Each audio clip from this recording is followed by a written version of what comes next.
The structures are still standing, but we can just see people coming out of their houses. This gentleman's walking back into his home right now, and a lot of them just have a sense of bewilderment on their face, just really trying to take in the scene. The sheriff's office here did hold a press conference yesterday at 2 p.m. to try to clear up some of the details, but one of the things that still remains, one of the questions that still remains, is how exactly did she die? And even the transit authority admits that the bus system isn't exactly where it could be. So we wanted to ask people, what do you think about the bus system? THV 11's Dan Grossman is north of Little Rock. He's in Conway tonight, where the snowflakes are already starting to fall. Dan? Yeah, Phil, you know, when you opened the show, you said Old Man Winter. It's starting to make me look like Old Man Grossman over here. You can see a little of the dandruff coming down. And according to the people that live around here, it's not like this is just something that's been going on for the last few weeks. Donna says people have been dumping their trash here for the last 13 years. If downloads are their thing, that's not good for Bill, but it's good that people listen to music, you know. The idea that vinyl is some ancient form of music is quickly fading. Bill's shop has more than 200,000 pieces of it, with new shipments coming in every single Friday. What's he up to? Oh, he's on the some assignment, huh? Dan! Oh my God, okay guys, there haven't been a lot of people coming because of the weather, but right now, we're on a swinging ship and oh my God, my stomach is killing me. But we got 6 days left of this fair, so even though business hasn't been great as of now, it should get a lot better. With almost 800 kids at Freshman Academy and more than 10,000 in the Cabot School District, the custodial staff admits it can sometimes have its hands full trying to keep things clean.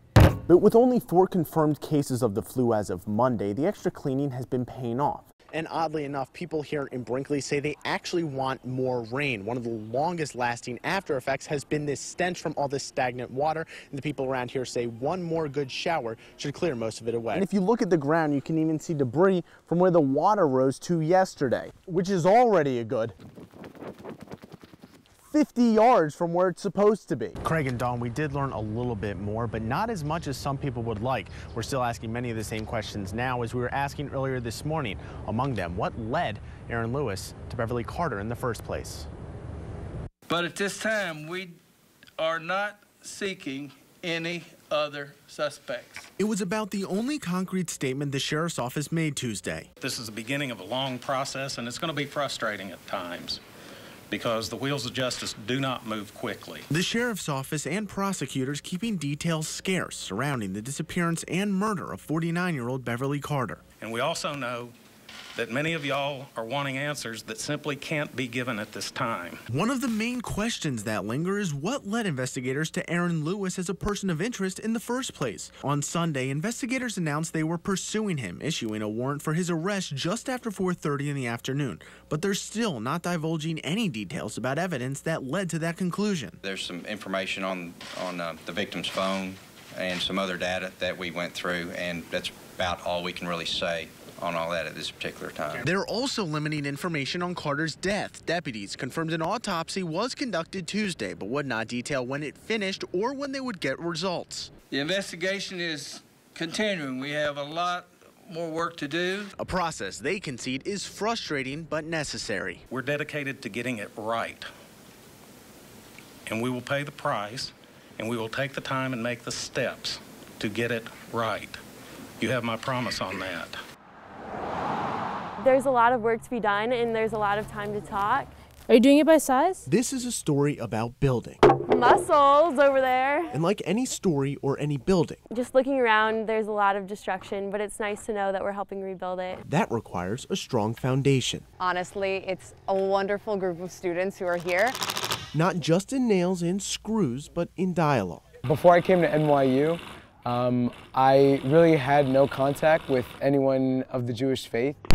Violence between Muslims and Jews reached a critical high this summer, further bringing to light a history of tension in the Middle East. Before I came to NYU, I actually had someone from my Muslim community, an elder, who had told me not to come to NYU because there were a lot of Jews. The screw on the wood stays on, right? But on Monday, those two cultures tried breaking that barrier on a small scale by bringing students from both backgrounds to Mayflower. You know, a way to create a friendship is to have some kind of mutual common interest. So here we're all thrown together and we all want to do good and we all want to work.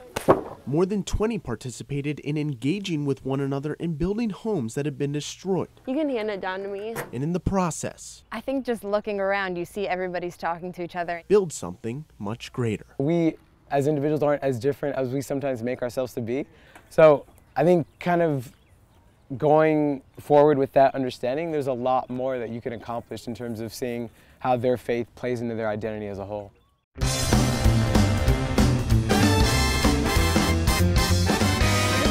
It's going to be fun this year. Jingle bells, jingle all the way. I really like the lights. What fun it is to jive, let's sing and dance and play. Jingle bells. I'm ready to celebrate the season.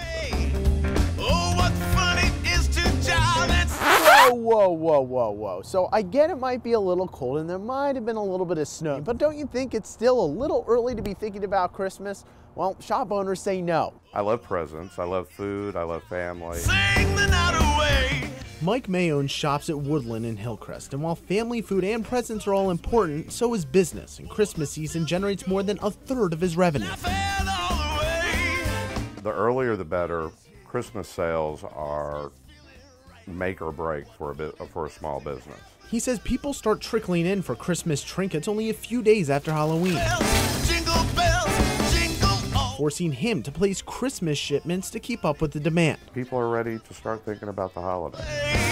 The same thing goes for Ellen Golden, who owns a shop in the Heights. It's just to our advantage to start. She put up her decorations on November 1st. So while the colors may be changing to red, small businesses are certainly focusing on the green. Taking pictures is an important part of my life. They say a picture is worth 1,000 words. Some people reject this and some people are glad to do it. But sometimes, it doesn't take a single one of them to understand what a picture is saying. Essentially what she's trying to do is to capture the essence of Arkansas through photographs and anecdotes and quotes. For the last 2 months, Katie Chandler has been capturing what we do and don't see every day. People on the street and the stories each one of them carries. She interviewed one lady that moved here from France, and she said that there were no jobs there because the Germans had bombed everything in France. Even though she's from the tiny town of New Hope, Katie has traveled all over Arkansas, cementing moments in Hot Springs, Little Rock, and Fayetteville, introducing new characters, triumphs, and tribulations with each snapshot. I think it teaches her about the essence of people. I used to be like really shy, and I still am a little bit, but it's kind of opened it up a little bit more. Some are glimpses into the eyes of despair, others happiness, and some just capture the humble dreams of a small town girl. Sometimes it can be kind of sad, and sometimes it can be, happy for the person, but most of the time if they came from like another country and moved to Arkansas, they have a really interesting story to tell. An interesting story that's hidden in between the frames of each and every one of our fast-paced lives. Do you think this is going to be something that you continue even after the project's over?